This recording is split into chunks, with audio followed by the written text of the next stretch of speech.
when you're competing against an Apple or an Amazon or an Alphabet, you can't even really call it competition. Right. They can do whatever they want. It does $100 billion in earnings a year. I mean, all the numbers, the CapEx numbers from Alphabet, from Amazon, from Microsoft. These companies are so enormous. I don't even know how you regulate them in a way, right? We all know the FTC and the DOJ are being tough, but their platforms, their power, their size and influence is so enormous. So the media business is just this little thing for them. It doesn't even move the needle what they spend. Prominent CEOs, leading economists, iconic investors. Insights from the experts. The Walker Webcast with Willy Walker. See who's next.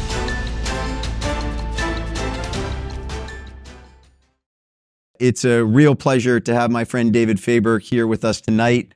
I have wanted to turn the camera on David for a while, given that David every day does so much work on the markets and has to ask those great questions that he asks on CNBC of all the major actors in the markets. But you never get to sit there and say, well, what do you think about this? Because he's always asking the questions of the people who are in the markets. So it's the opportunity to turn it around. So David, thank you very much for joining us tonight. Pleasure. I have no thoughts about anything. That's why I just ask questions, though. So this could be very short. He's got lots of thoughts. And I wish we'd had drinks brought in here because you've got those little armrests now that you can lower. I think it's like being on a plane. You can lower your tray table and get ready to take off here. So let me start here, David, somewhere where I don't think anyone in the room would think I would start. You had an interview with the head of the PGA and the Saudi PIF in June, where the two of them said, a deal is imminent. We're going to get this done and bring the PGA Tour and LIV together. Maybe not so much. What's your take on that? Have you been tracking that since then? Because Jon Rahm just jumped over to LIV. Yeah. And it doesn't look like we're going to have a unification of the PGA and LIV, or maybe we are. You know, Monahan was on a stage with my colleague Andrew Sorkin last week, and I was actually there at least enough to listen. I had been doing reporting on it. Willy's referring to back in June when they made this stunning announcement that they were going to merge, essentially. The way it was played in many ways is really that PGA was getting sold to the Saudis. That wasn't necessarily the case, but it stunned a lot of people. I broke that story, and then I had Yasser Al-Rahmani, who runs the PIF from Saudi Arabia, and Jay Monahan with me for an interview. They were not, Jay in particular, you know, it was very curious as to why they chose to communicate in the way that they did. They had told the players literally just, I think, minutes before. I don't even think it was hours. And the rollout, is, I think Monahan fully admits at this point, was disastrous. And since then I've been tracking it, but I haven't really said much at all on air because I haven't found anything concrete enough to say other than this thing is taking forever. It may still happen in some form, is the sense I'm getting from people who are involved. For a period of time, you had a lot of potential other bidders who wanted to put money in, who feel like there is a real opportunity there. Some of them have gone away. Endeavor is not going to do it. There was a group associated with Henry Kravis that's not going to do it. The Redbird guys, what? Has Liberty looked at doing it? Yep. Yes, they have, as you know.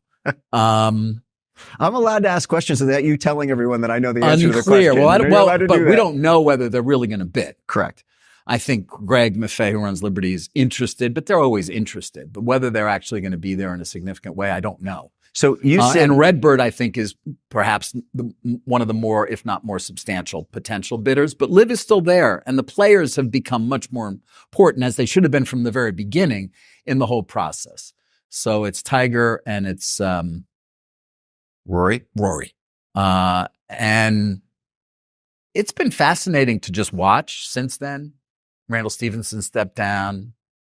There's been a lot of tumult. And it'll be interesting to see what actually occurs. They keep saying they want to try and get something done before the end of the year. As we all know, that's looking right around the corner. Less likely. So you mentioned, David, that you, broke that news, but then have subsequently gotten a lot of, if you will, chatter that hasn't been substantiated enough to put on the air. How do you get your news? And then also, how do you fact check it before you bring it on the air? Well, it depends. As you know, every situation is somewhat different. But I mean, in the sense of this, there are a lot of people chasing the story. I do know many of the players, and I am checking in with them somewhat regularly. Sometimes they won't say anything to me. Other times they may share some things, but nothing where I feel like, am I really advancing the story in a way that I need to on this in particular? Remember, this is of wide interest, I think, to a certain audience, but it's not public companies. In my audience, if there was something incremental that really mattered and would move a stock price, I'd be more likely to do the incremental story. Right. And this one, I've been less likely, Willie, because I sort of feel like, well, if I can get when there's really a deal and I can be the first to report that, great. But otherwise, it's not, I don't think something that, at least for me, has moved the needle enough for me to sort of go with something that's kind of wishy-washy or incremental, or they're almost there, but they're not quite. But so you're sitting on set, you get a text from a friend who's at a desk at a hedge fund saying, we've got chatter that this is happening or what have you. How do you then stop and either say, I got to fact check it, I got to triangulate it, I got to send it to my research team? What I'm wondering about is you've broken a lot of news. How do you're not taking everything you hear and just putting it onto national television. No, I'm not taking I'm not taking almost anything I hear. Because I hear a lot. Talk us through the process, because who fact checks it for you? Me. You. Yeah, of course. It's only me. I don't rely on anybody else, which is why I don't break a lot of stories these days. You got to work really hard to break a story. It means calling everybody and feeling absolutely 100% that you're right when it's something of great significance. I mean, again, a stock moving because of X is not the same thing as company X buying company Y for $50 billion. Right. Or well-known CEO stepping down, or, name your sort of important situation. In those kinds of cases, if I'm lucky enough to sort of get something, I'm going to call as many people as I possibly can and think about who would be in a position to actually know. The hardest thing these days, after doing this as long as I have, is frankly trying to remember who it is I know who might know something. It's like who, and that's very difficult now for me. And I'm waiting for generative AI to really help me. We're going to just go through all of and tell me who, because I've forgotten like who, and half the time, and then I'm like, oh yeah, of course. Why didn't I call this person or that person? Because of course they would have known about this. So, but on something of substance or significance, those are the kinds of calls I'll make until I'm satisfied that it's absolutely true. And thankfully, rarely in the last 30 years have I not been right on a situation like that. So go to company X buying company X. Mm-hmm. You went down to Austin to do an interview with Elon Musk this past summer. Yeah, in May, actually. In May. Yeah. You saw Elon's interview last week with Andrew at DealBook. I was there, actually. You were there. Yep. What's your take on that? Anybody else in this room at that conference last week or no? Okay. What's my take on what? What's the question? Come on, we're going to get you better at this. Yeah. Yeah. Pointed questions. Pointed questions. Yeah. Did Elon's comment to his advertisers on X surprise you? Yes. Yes. This is where, I'm sure you may have seen the news where Elon Musk said they can go fuck themselves. And I'm just quoting him. So he actually said that. And he actually said that. Did that surprise you? He kind of called out Bob Iger. They weren't quite the same sentence. Oh, he was there. He did say, Bob, are you in the audience? After he'd said advertisers, you can go. Right. Yeah. I think it was shocking. Andrew was surprised. I know that. In May, though. Andrew was so surprised he didn't know how to react. He didn't really. My favorite part of the whole interview, though, is when Elon said, yeah, we're old friends, John. He called him John. That was so funny. I'm sorry. And Andrew said, Andrew. Yeah. But what's it like to sit down with someone like Musk? You've sat there in a stool right in front of him. Yeah. Live on television. Actually. I know, live on television. Yeah. But I don't know how many people in this room have met Elon Musk, but what's it like? Is he a difficult person to interview? Well, he's difficult in a way, and he's also the best person you could possibly interview because nothing is off limits at all. Ask me anything. He will answer what you ask him without his PR person in his head, without his general counsel in his head, without anybody in his head. So that makes for an interview that is almost always going to have something like what occurred with Andrew last week, or frankly also was very similar with me, where we had this 12-second pause. You count 12 seconds on live television, it's a long time. And where then he's misquoted, but quoted The Princess Bride, if you recall, and then basically said very similarly, though not quite with the curse words, about his advertisers, I don't care. I'm going to say what I want, even if it costs me money. That's what he said to me back in May. He obviously continues to feel that way. But Musk is endlessly fascinating from my perspective, obviously incredibly controversial at this point, unfortunately, I think, in some ways. He continues to be what I say on TV all the time, because I think it happens to be the case, the most consequential businessman on the planet. You know, it's not just like he's some guy who you can get in a chair and he'll say crazy things. Like, he's incredibly important. And so we care what he says, which makes it even more chilling in a sense how the storm going on in his brain is sometimes to hear. But it's fascinating to sit with him. And it was the best part about that, actually, that whole process for me with Musk was the setting up of the interview. Because when we sat down, Willie, he sat down. He had his 2-year-old son, X, who's with him everywhere. I knew he was finally there because we were waiting last week. And then I saw X. I saw this, and I was like, oh, Elon's here, because the kid came in first. But I thought he was going to sit down with his son on his lap. At Dealbook or New York? With me. Yeah. And then he didn't. He left him outside the room. I was like, oh, thanks. But then he just sat down and we started the interview.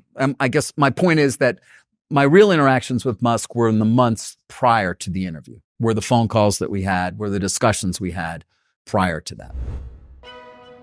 Start a legacy. Start turning dreams into realities. A better world begins with you. Better communities start with us. Another person who you mentioned in that is Bob Iger, someone you know very, very well.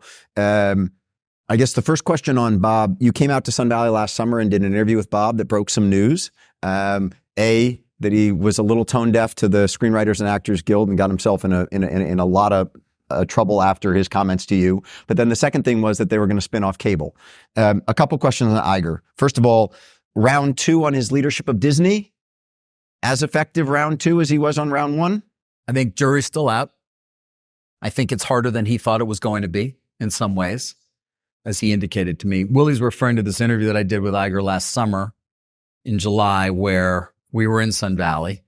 And he unloaded on any number of things. And he and I do know each other well, and we're very comfortable with each other, but it went even beyond sort of what I might have anticipated.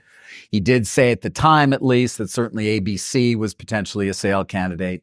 He indicated that ESPN was something that they'd want to find a partner for, though he did clearly state at the time, and that continues to be the case, that it's not for sale, ESPN, but that there were non-core assets. He talked about, though, at the time as well, Willie, that things are even worse than I thought. Right. And I do think he meant that. I think that he had an anticipation when he came back a little over a year ago that things weren't great at all, but it's even more challenging. And by that, I think he means, it's the world I live in too, the dissolution of the cable ecosystem, which is just going away very quickly.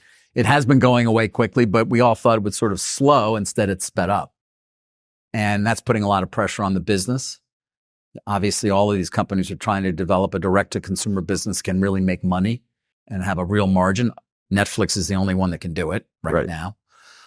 So he's under a lot of pressure, and I think the jury's still out on whether or not round 2 is, how he'll be judged. So you watch the media industry very, very well. You report it very closely. The content wars, Amazon, Netflix, Apple, the amount of money that they're pouring into content, is this sustainable? Or did they all wake up one day and say, guess what? We're not getting the return off all of this. And all of us as consumers don't have the myriad of options that we have today as it relates to the depth of content we're getting out of Hollywood. Yeah. I mean, we ask this question a lot again in the media world, because when you're competing against an Apple or an Amazon or an Alphabet, you can't even really call it competition. Right. They can do whatever they want. And I don't know the answer. You know, a number of Amazon shareholders through the years have said to me, God, if they just stopped doing content, would people really not take Prime? And they would save, I don't know, $10, $12 billion a year. Boom, right to the bottom line, potentially. It does get back to a larger question, I think, which we should all be thinking about to a certain extent. Not with Netflix as much, but with those three other companies, is just how enormous they are. Yeah. It boggles. I do talk about it on air occasionally, just try and stop and get people to focus. I mean, Apple has a $3 trillion market value. Does $100 billion in earnings a year. Right. I mean, all the numbers, the CapEx numbers from Alphabet, from Amazon, from Microsoft. These companies are so enormous. It's, you know, I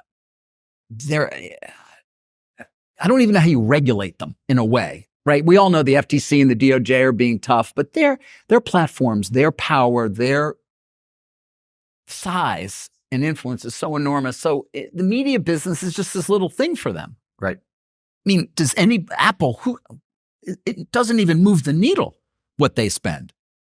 So I want to talk about how much time you and Kramer spend focusing on the Big Seven, the Magnificent Seven, the FANG plus 3, whatever you want to call it. But before I get to that, one final question on media and cable. You work for a diversified media company, but at the end of the day, Comcast is a cable company. Mm-hmm. How long until we cut the cord? How long until no one in this room has a cable running into their house? A decade? Well, you'll always have a cable running into your house because that's broadband and that's life. So we're broadband companies, and Brian Roberts. I mean, and Chris Winfrey at Charter, now the CEO there, the two largest cable providers. I mean, really, it's not the cable side and video that is at issue. If you were to say to Comcast, you can only have broadband subscribers, everybody cuts their video, we'd be fine.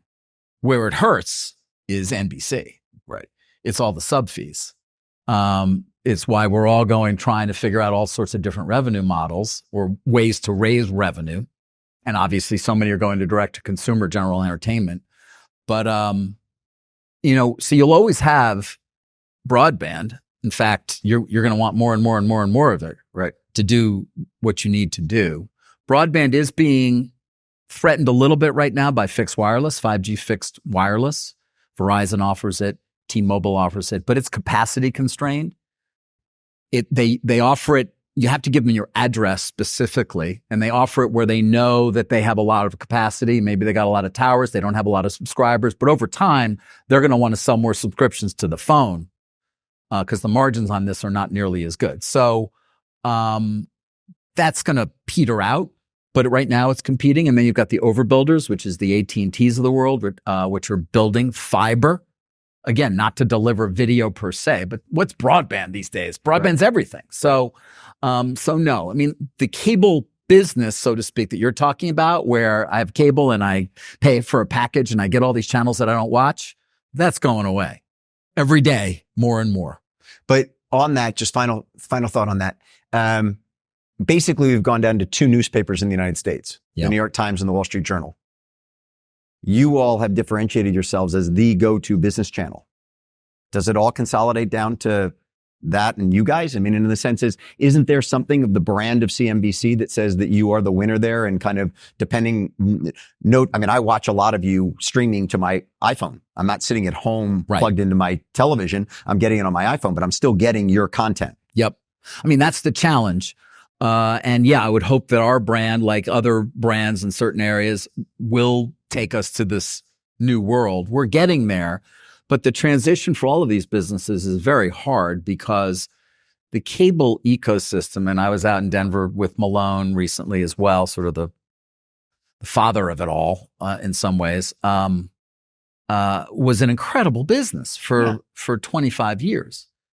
CNBC, for example, we had all these people who don't watch us still paying us. That's the beauty of that business, right? You had 100 million subscribers at the height of cable, let's call it. Most of them were not watching CNBC, but they were all paying us our 30, 40 cents a month. Right. And now you go to a world where you only actually are operating with the audience that watches you. well, they have to pay a lot more, but what's the willingness and how much? And then how are you reaching them? And how in any way can you possibly replicate the kind of profit margins you had under the old system? That's the basics of what's happening in this business. And it's hard. It's really hard. Talk for a moment about, that half an hour that you have with Cramer in the morning. You focus a lot on equities and also the Magnificent Seven. Yeah. Okay. And then in the next, when Sarah comes on at the top of the hour, the two of you focus more on macro. Right. Okay. Is that all by design, or is it you and Cramer talking about Alphabet and whether Alphabet's a great company to invest in, or Sarah and you talking about Fed speak and whether rates are going up or going down? I base what I report on and what I'm interested in based on what my sources, the people that I talk to, are interested in. That tends to be hedge fund guys and ladies, investment bankers, CEOs, and the like. So I go sort of where they go. Yep. Cramer is, talking about anything, but typically it's stock related. He does do an enormous amount of work. Yeah, those sometimes it's hard to know. Stacks of paper. Yeah. That he literally, like this morning, I watched him and he had, this. Are those analyst reports that he's reading? Yeah, pretty much mostly analyst reports. Yeah, some are transcripts, especially earnings season.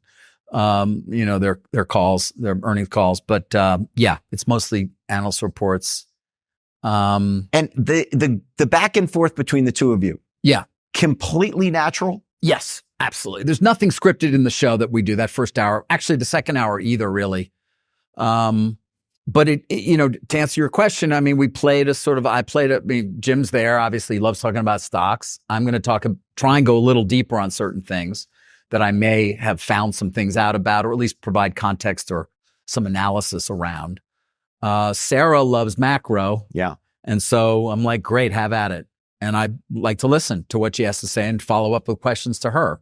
And the Andrew Joe relationship in the morning, scripted? We're not scripted at all. All right. Well, the only thing I have in front of me is introduction to a guest, or a number that just came out for economic number or something along those lines. But any of our back and forths, never.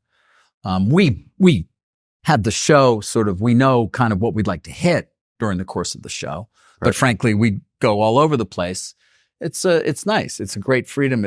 Makes it fun.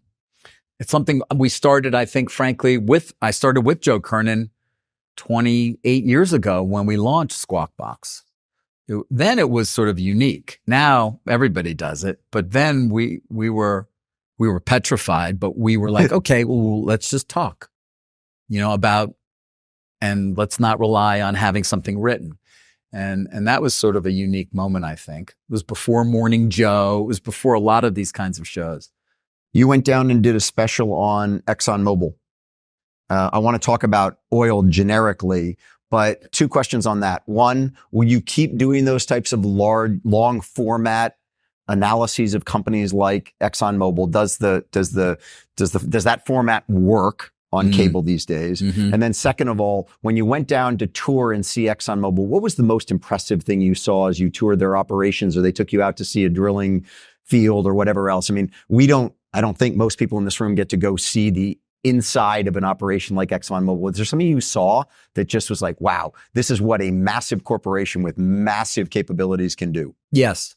I mean, I was so happy to finally do that and get Exxon to agree to allow me to do a documentary on them. It's a while ago already. We reported this, let's call it in early 2022, but first half of 2022, and it aired in June of 22. I do have Darren Woods, the CEO of Exxon, tomorrow joining me on set. Sort of as hopefully a good interview to check in on. They put out some new goals in terms of low carbon solutions. I do those because they're the best thing you can do in terms of as a journalist, I feel like, when they work. They are also collaborative, and they're the most fun because you have cameramen, you have people you write it with, your producers, you have editors. It brings together so many different people, and there's nothing more gratifying than when you have a big group of people who can do a piece of work that really stands the test of time. And so I've done many of these documentaries through the years for CNBC. I don't do them as often now. Including, just so everyone in the room remembers, he's the one who went down and did the MCI piece when MCI was just about to, before or after they blew. No, it was after the fraud. Yeah, it was after the fraud. Bernie Ebbers. Yeah, and you ran across him in his old hometown, Brookhaven, right? Mississippi. Yeah, yeah. You're like walking along with a camera crew we were and doing running right up to him. We were doing the finale of this documentary on the fraud at WorldCom, and we went down to this town in Brookhaven where he lives. But really, it was just my summation. We had all these cameras. It was beautiful. And then Bernie Ebbers pulled into town in his pickup truck. I've been trying to interview him for 9 months. And then he said, "Hey, David, welcome to Brookhaven." I was like, "Hi, Bernie." It was a moment. And then my producer, Glenn Rockhind, said, I said, "Bernie, how about an interview?" He's like, "No, I can't do that, David. You know I can't." And my producer, Glenn Rockhind, smartly said, "Well, why don't you take him for a walk?" It was the weirdest thing. We walked through this little town, past the barber shop and I had a cameraman in front of me with a boom mic. And then we had this other camera on a, forgetting what they call it. The words escape me now. It's not good when you're on TV and you can't, but, way up high in the air and sort of capturing the whole town. Cause this was, for my summation, we were going to have the long shot and the close up. Anyway, we did this walk through town where I asked them all these questions. And of course, then they ended up using that interview in the trial that convicted him and sent him to prison for 25 years. Wow. Yeah. All right. He got let out. He got let out 3 months. I hadn't planned on that anecdote. He passed tonight, away by the way. Not long ago, and he didn't deserve 25 years, not at all. But right here downtown, yeah. So you said you have Darren Woods on tomorrow morning. Oil's at 70. Yeah. Interestingly, since the Hamas terrorist attack, I didn't answer all your questions on Exxon, I know, by the way. I'm sorry. You answered the one about what was the coolest thing you saw? saw? What I do love about it. I mean, we talk about oil all the time. I've never been to the Permian. Right. Like, I don't know if people, have you ever been, anybody here been to the Permian Basin, right? Where almost all of our oil comes from at this point. I mean, the Bakken still in the Dakota, but mostly it's the Mideast of the United States. Like, okay, I sit there talking about it every day. I was like, I've got to see it. And so there's nothing that can replace that. Seeing what's going on there, their facilities, the size and scope. You don't want to be there, by the way. It's really not particularly hospitable place. We were in the New Mexico side. It's New Mexico and Texas. But it was great because now I know, I kind of have a much better sense of how it works. I also went to Guyana, which is becoming one of the larger oil producers in the world. And we flew out to. Did you fly to a rig? To a giant, what you call a rig, FBO. I forget I always forget the acronym, and it was unlike anything I've ever seen. I mean, you cannot imagine the size and scope of these projects. And, the lights are on, right? That's all we really care about. Or there's gas at the pump or whatever it may be. What has to happen and what goes on to make life run properly is incredible. And so it does take me closer to that. And it was helpful. So you won't ask Darren Woods tomorrow morning where oil's going to go, but we're at $70. I might actually, because it's down so much lately. Yeah, it's down at $70. He won't have a great answer, I'm sure. But supply and demand, David. But what's so interesting about it, I think, is that you look at it since the Hamas terrorist attack on Israel, and it's done nothing but come down from there. Yeah. A lot of people, when that happened, said we've got conflict in the Middle East. Mm-hmm. We're going to thought back to 1972 when Saudi embargoed the United States and didn't send oil over here. Obviously, the relationships between the United States and Saudi Arabia are dramatically different today. Yes. But at the same time, it's unbelievable if you look at the chart that literally from that point to now, it's just done nothing but come down. By the way, so is the 10-year. And we'll get to that in a second. But anything on that? I mean, is it just because of our domestic production that you just talked about coming out of the Bakken? You know how many barrels a day we're producing right now in this country? 13.2 million. Yeah. That's the high. And our needs are 17? Yeah, we're almost, I think we're very close. Yeah. If not above. I think we were at 20 million a day in 22. No. We're down at 17 a day. Oh, in need. I'm sorry, in usage. Usage. Because we've never been higher in production. Yeah. That helps. 13.2 million helps. We could be doing more, but we're doing a lot. Yeah. OPEC is sort of trying to, it's also about people's view of future demand right now.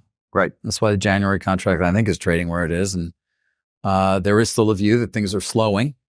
or not a view. Things are slowing. The question is, will we have a recession? So that's sort of working its way through. And obviously it's a very different world than it was in 73. So anybody who sort of was taking the template from 50 years ago, that really isn't the way things are right now. That said, doesn't mean this isn't a dangerous situation that could result in a very different price for oil. You know, Iran is obviously pumping, but you know where all their oil goes, right? To China. Yeah. So, yeah. But they're only about 2 million barrels a day. They are. They're China's got relatively small. China's, I mean, they're obviously getting it from Russia too. Right. And then they got a lot of other suppliers potentially. And then generating, obviously, electricity there, it's still a lot of coal, although they are also the biggest solar in the world. So you mentioned soft landing, hard landing. Talk for a moment. You speak to everyone. You speak to bank CEOs. You speak to real estate developers. You speak to tech CEOs. Right now, and you had Brian Moynihan on yesterday from Bank of America. And Moynihan gave a pretty sanguine, I would say, view of B of A right now, says soft landing for 2024. You hearing anything to the contrary? The only CEO, well, I shouldn't say that. In the financial world, the one who stood out for being perhaps a little more concerned is Jamie Dimon, I think. You know, we call him Hurricane Jamie. You may recall like 9 months ago, I'm not even sure, it may have been more. He said there's a hurricane coming, and he was very concerned. He's talked about rates potentially hitting as high as, I think it was 6 or even 7. 7, I thought was what he said. Otherwise, many of the bank CEOs certainly have been much more positive, and he's downgraded his hurricane to like a tropical storm. But and then generally, nobody is saying things are bad. Pretty much across the board, unless you're, sitting on a big building in Midtown that's B and office space, then things are bad. But that's know your audience, David. Careful. Know your audience. That's for you guys to tell me about, not me to tell you about, or me to ask you about, Willie, because obviously, you forgot more about this than I know. But when it comes to the general economy and speaking to CEOs as often as we do, I have to say, for them, almost entirely hearing things are still consumers holding up. That's what you're going to hear, more or less. Consumers holding up. Your colleague Steve Leisman has been excellent on that one. Yeah, Steve's great. Steve has been saying all year long, everyone's been saying the U.S. consumer is going to falter. And on that, you had your split screen on the day that the CPI print came out 3.5 weeks ago. And there was Steve saying everyone's been calling for the consumer to fail, and the consumer has not failed yet. No, and they haven't yet. And we're all looking at excess savings, and everybody measures excess savings to try to understand how much firepower is left. The lowest end, and by that I mean people who sort of live paycheck to paycheck, that there is stress there. There is stress there. I'm hearing that more often. Yep. And the credit card data isn't always a great tell there because, frankly, a lot of those people use cash still. Right. So there's that weakening. That's it. Otherwise, from what I hear, at least, from my vantage point, generally quite positive. I think CEOs are preparing for things to get tougher. We had the Walmart CEO on this morning. It was my interview. Sarah did it, Doug McMillan. But they're a pretty good barometer, as good as you can get. I think the quote was that the consumer is watching their spending more closely today than they were. Yes, but not in any way dire or even, frankly, particularly worrisome right now. One of the things that I've heard a lot of recently that I've been checking consistently with bank analysts is this narrative that the consumer is failing and that credit card debt has gotten to $1 trillion of outstandings and that there are credit card defaults going on all over the system. Mm-hmm. They're not. I mean, you look at the credit card portfolios of the Discovers, the Amexes, the JP Morgan Chases, and everybody, and right now, the default ratio is up at 2.4% of outstandings, which is still 120 basis points below the historic average over the last 30 years. Right. Now, it's up from 1.2% last year because we were coming out of the pandemic and everyone had gotten their checks from the federal government and was paying their credit card bills on time. So it looks like it's doubled, which it has, which scares people. But as far as the normalized 30-year average, it's 120 basis points below it. And so, yeah, the consumer is worse off today than it was a year ago, but still from a historic standpoint, it's still hanging very strong. All true. Yeah. And in fact, I rely on you to provide those kinds of statistics to me. Sometimes during the show, Willy will text me, which I always enjoy. I will. And just fill me in on little things. It's helpful. Actually, I get a lot of texts during the show, which is kind of fun, from various CEOs or other people. And it helps make me seem much smarter. I'm will like, sir, did you know that one of the great joys, I will say, one of the great joys for me is to be, because I'm in Denver and I'm waking up in the morning watching him, to send him something saying, you ought to ask him this. And all of a sudden, about 3 minutes later, I hear, so what do you think about this? And I'll write David and say, great question. It was great. I want to get a couple predictions from you before I then open it up for a couple questions and then let everyone get back to having a drink. The first thing is, you're typically asking these questions. We've got a Dow at 36,000 roughly today. Go out a year from now. We up, down, or sideways? Come on. No, I will not do it. I won't. You won't do it. I won't. What I have to say about the market is useless. It's not. You engage Here is what I will tell you. And talk to the most insightful people anywhere. Thank you. And I have no idea what's going to happen to the stock market. None. And I'm sure I would be wrong. What I would offer is this, though.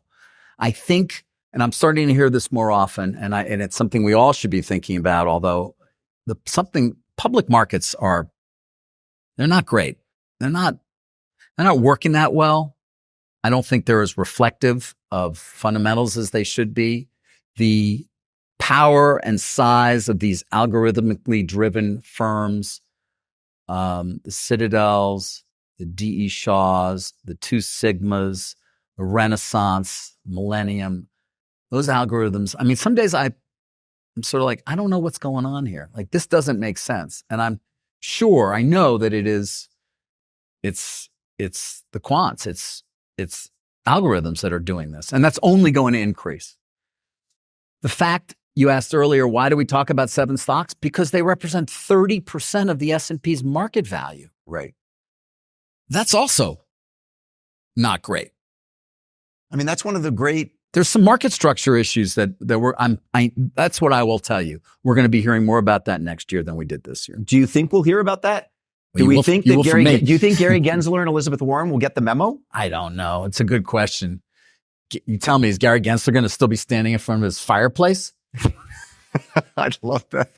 Gary Gensler has a very nice fireplace in Northwest Washington, D.C. in his home, which every time he goes on CNBC, you see as the backdrop. And it's sort of like, isn't the federal government supposed to be back at work? And there's Gary Gensler passing regulation after regulation on publicly traded companies and making life harder and harder for us with seemingly no engagement with the outside world. I mean, they're still not back in the office, really, I don't think, very regularly. No.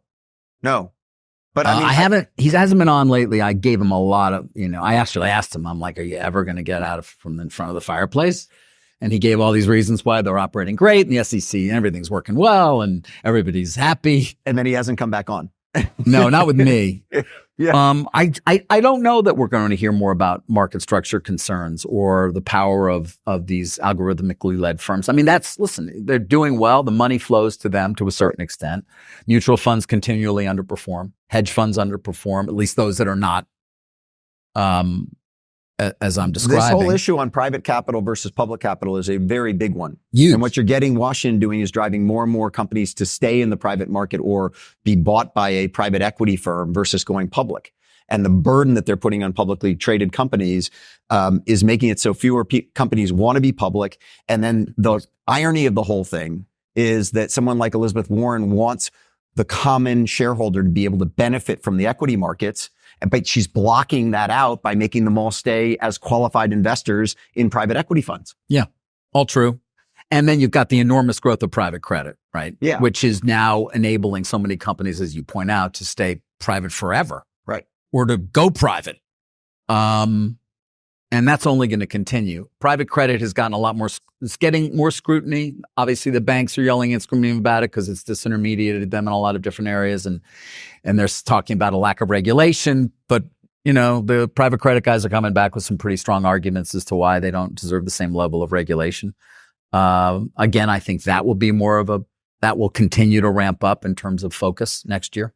So my final question then, and then I am going to open up to a couple questions and then let everyone get back to it, is if you won't give me whether the equities are going to go up or the 10-year is going to go down, anything your friend Steve Leisman is saying that is contrary to the narrative right now that says that we get into 24 and the Fed starts cutting? No. Crisis is always very difficult to predict, right? We didn't, I mean, that mini banking crisis we had that we obviously got past, or seem to have gotten past, like that came out of nowhere, literally nowhere, right? So I can't say that we're not going to have something that changes everything. And who knows? Next year's going to be an election year. Yeah. Oh yeah, I was going to ask you that. I was going to ask you that. That was my final one. Don't ask about that. Is it Trump, Biden, or somebody else? Get show of hands. Would think I have any idea? All right, show of hands. hands. A lot of people would like somebody else. I'll do a show of hands here. I'll ask it in the exact same way. Trump, Biden, or somebody else? Show of hands. Wait. Trump. Biden. Somebody else. Wow. That's the easy one. That's the easy one. There you go. You can mention that on air tomorrow morning. I won't, but you're all making me feel better, a little bit better. Yeah, a little bit better. Okay. I hope that's true. It's going to be a tumultuous year, most likely in some ways, certainly in that arena. But, we seem like we're on a pretty good path. It seems impossible, though, that Powell will have engineered a soft landing. Like, it's hard to do, right? 100%. 100%. And quite honestly, I don't think he's getting enough credit for having done it. But time will tell whether we actually do have the soft landing. I would say the one other thing on the Trump-Biden thing, I saw Biden in Denver last week. Because he didn't go to the environment conference, they filled up his calendar, and I got a phone call from Senator Hickenlooper saying, hey, can you come to this thing with Biden? And so I had a little bit of time with the president before he went out and gave public remarks. And he was extremely nice and engaging in private, but then he got out to talk to an audience that was no bigger than this. And there was no energy. Yeah. And I mean, zero energy in the room. And as someone said to me, the issue he faces is that doesn't change over the next year. So in other words, you can sit there and say, it's only going to get worse. Russia can call up tomorrow and say, we're out of Ukraine. The economy can go 4.5% GDP growth between now and the election, and unemployment can go from 3.7% down to 2.5%. He still isn't going to change the one factor that's holding people back from voting for him, which is a very interesting calculus, if you will, as it relates to an incumbent. I don't know that any incumbent's ever faced something that they can't in any way manage. Right. I know. Well, we haven't had an 81-year-old president before. And unfortunately, or for however you view it, your politics are, one that is fully 81, Yeah. And I was in the White House as well on Friday at the press party. I went with my wife, and it was a big group, and I couldn't even hear them. Right. Neither could I. My parents were sitting next to me in a room this big. Yeah. And they were right there, and they couldn't hear him. Both my parents are hard of hearing. They have hearing aids, but they turned to me afterwards and said, we didn't hear a thing he said. I know. I mean, a little tough to run for president when you can't be heard. Anyway, enough on all that. Let me open it up to a couple questions. I was encouraged though by the vast majority of people who somehow I want them to put a want name. to believe put the name to the hand, though. That there's going to be something different. If you look at Robert Kennedy, he put something out yesterday saying, I'm polling better than any independent ever has. I don't know whether that's actually factual or not. Questions? Yeah. Great to see you. With respect to the amount of fiscal debt and therefore annual interest expense our government has to obviously finance, thinking about what the impact that will be on the Treasury, long duration Treasuries. And you guys talk about that, because I think we're all looking at rates and assuming the Fed cuts, that means the long rate is going to come down. But what about all the supply that needs to be issued? It's funny. There were a few weeks there, particularly as we were heading towards 5%, where Sarah and I talked about this every day. I don't know if you guys followed Jeffrey Gundlach at all from Double Line Capital. He was a guest, and he posited that the Fed is going to be forced to lower rates. Otherwise, the U.S. budget will be swamped, and that'll be it. Now, if you ask Chair Powell, he's going to be like, I have nothing to do with fiscal decisions. I'm only focused on two things, right? And you You know, asked the head of the I Richmond did. Fed. I asked the head of the Richmond Fed right across Yeah. the thing. You said, hey, what about this Yeah. thing that we just heard? And he looks at you and goes, not my issue. Not my issue. The numbers are the numbers. I mean, if we stay anywhere near our current interest rate, given the amount of refinancing we have to do the refinancing we have to do, not to mention the deficits that we have to finance, we're going to look at $2 trillion interest costs within 5 years. That'll be, well more than double what the defense budget. How are we going to deal with that? What are we going to do? I mean, what are we going to do? I just challenge the idea that you have a soft landing with that backdrop, with understanding fiscal debt and therefore the government issuing all of these, long duration bonds to finance it. So I don't know how you get a soft landing if the government can't, finance itself. Well, I mean, we all look at the auctions more closely than we had previously. And we remember the market went up when we saw the maturity schedule not that long ago. I mean, who was focusing on the maturity schedule the Treasury was going to be issuing? That said, they're still selling the stuff. There hasn't been a day when it isn't actually selling. Maybe that day will come. There was a failed 30-year auction. There was a failed 30-year auction 2 weeks ago. One, where they went and it gapped out by 50 basis points and they have to stop the auction when it gaps out by 50 basis points. And so it was a failed auction on 30-year bonds. But that's, I think, one of the main reasons for that is that everyone's moving towards the short duration because they think that you can go buy a 2-year treasury and you're going to get the Fed cutting and that's going to look really good because you're going to be in the money on the shorter paper. So money's moving towards shorter paper rather than the long end of the curve. Yeah, it's a great question. It is something that at least we're aware of. And I, like everybody, I have no idea, but it's something we're not probably talking about as often as we should. Although we are at least trying. I mean, I tried to engage a Fed governor. He was have none of it. No, it was amazing. He literally looked right at David. I watched it because I was sitting there shooting him some stuff on the interview. And he goes, what about this? And he just looks right at David and goes, not my issue. Not my issue at all. So, yeah. So we started today talking about Elon Musk as the biggest name in business news. 30 years ago when you started, that was probably Jack Welch. Oh. And we've seen a lot of people sit in that most talked about seat in that 30-year span. It tends not to end well. Whose fall from grace has shocked you the most from that business pinnacle to where they finish up? Wow. It's a great question. And when somebody says it's a great question to the questioner, it means I have no idea. Right. But you do. I do? Yeah. I mean, think about it. Is it Mike Milken? Is it Bernie Ebbers? Milken, I think of as an incredible story because it was the fall. And that was I was beginning my career in journalism then. Started in 87. That was 89, 90. But the fall and then the rise, which, I mean, I would love to tell that story. If any of you are close to Michael Milken, put in a good word for me. I mean, I do talk to him, but he's never wanted to actually discuss the fall. Down. Yeah. That's a great point. Yeah, I mean, Immelt, no, because it was so slow and steady, and he only destroyed $400 billion of market cap. That's all he did. He made a lot of poor decisions. You keep paying too much for stuff and selling stuff for too little, it catches up with you eventually. Yeah. I don't know. I mean, I'm going to think about that. It's not something right off the top. Of course, we all watch Sam Bankman-Fried, but I could care less about him. He wasn't like anybody in my world at all. I had no sense, and he certainly didn't occupy any position for any period of time that we cared about. And I think of Welch differently. You may say that it was a fall, and it was certainly, although I don't think of it as a complete fall from grace in some ways. But I don't even think of him as I think Musk is singular in how consequential he is, even more than Jobs.